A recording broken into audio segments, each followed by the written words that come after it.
Alright, good morning everybody, and today is track day. So last night I kind of just like washed the car real quick, checked tire pressure just for like getting to the track, because I'll actually be lowering my pressures once I get there. But I also kind of like cleaned up the windows. If you haven't already seen my track day video, should be here, right there actually. So go ahead and check that out on how I prepped for the track last time. I kind of used it as a similar guide, and just did that. Alright, so here's the car. I removed the front plate bracket, and I'm kind of bummed because I couldn't find the little cover, so it looks a little ugly. I only secured the plate because I think in Texas we still have to have the front plate on the bumper, so to get to the track I'll cut that off once I'm there. Otherwise, you know, we're running our Koenig Hypergram 17x9 plus 40 on a 235/40 Federal RSR. The 140 treadwear, the older ones, not the 200 treadwear they have now. Otherwise, it's pretty much the same as last time. I cleaned it up. Now, there are minor differences on what I changed from last time. Very few changes. So, what I changed from the last time I went to the racetrack. So just the dumb little things that I think may or may not help, but remove front plate because it creates like some wind blockage. It doesn't let it flow right. But remove the front plate. I have no driver's side liner. I have no side marker. That's like the exterior bits that are different. Sorry, it was a little bleh. So what I got inside the car, like what I have in the car that's different as far as performance, it's going to be the shifter rear bushing, the shifter bushing, the parent insert. I still had multi fluid, but basically a new clutch as well.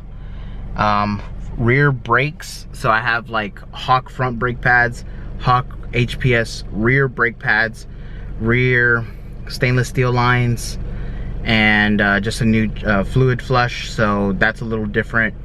Other than that, the car is exactly the same. We're running Clockwise, so that's a different way that I've driven it before, so we'll see how that goes. But otherwise, let's head to the track. I'm actually gonna go get gas and an energy drink to kind of keep me up, but I'm excited. Let's go.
So it's actually about a week and a half after track day, and essentially I forgot to make an outro video. So you guys can see Matthew in the back. Say hi, baby. Hi, baby. Well, anyway, so upon track day kind of reflection, essentially I had a lot of fun. Don't get me wrong, Driven and Blessed, shout out to those guys. Leonard and the guys, they always make a great event. It's always fun. I always aim to kind of like learn my car, not really like try to set a record or anything like that. This is the first time I did Clockwise, and I think I did actually 201, which is what I did counterclockwise. So I'm pretty happy that I was able to match my personal best.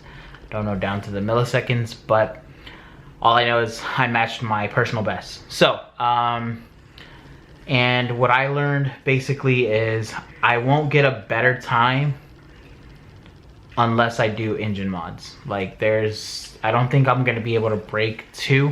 I probably could, but it's just not easy to do it because I don't know if you guys noticed on my best run, I did a so as you guys could tell, like on the straights, I really couldn't like make it. Like there was no way that like the car was just like physically like done. It was just topped out in terms of like what I can do in the straights.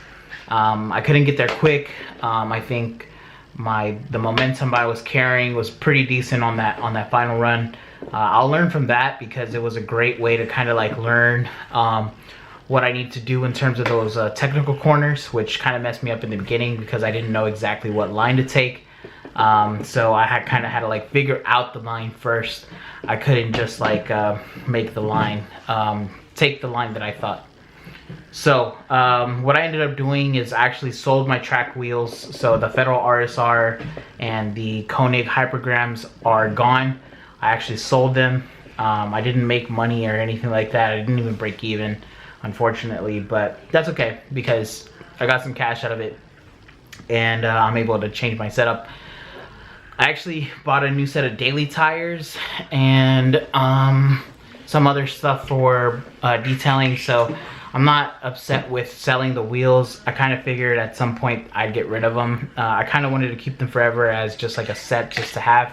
They are cheap enough to have, like to buy, like just because. They're like $125 a wheel, so they're about $500 total. So anyway, I'm just gonna go ahead and cut it there. I think the car is topped out in terms of what I could probably do, maybe a couple seconds less, but it's not even worth it pushing to that. So I'm gonna go ahead and take a break for now and focus on other things. And then once I get better funds, I'll probably end up tracking more, unless somebody wants to sponsor me. Shout out to all the companies that I actually use without sponsorship. But with that being said, so I'm gonna go ahead and end it there, and I appreciate you guys for watching if you're at this point. And if you have any other questions, throw them down in the comments. Reach out to me on Instagram, and just keep out because I'm gonna actually be changing up the channel content a bit, and it's gonna be a lot more organized. I guarantee that. This is just kind of like the last time I do old style vlog stuff. So with that being said, thank you guys for watching, and we'll see you later. Say bye. Bye.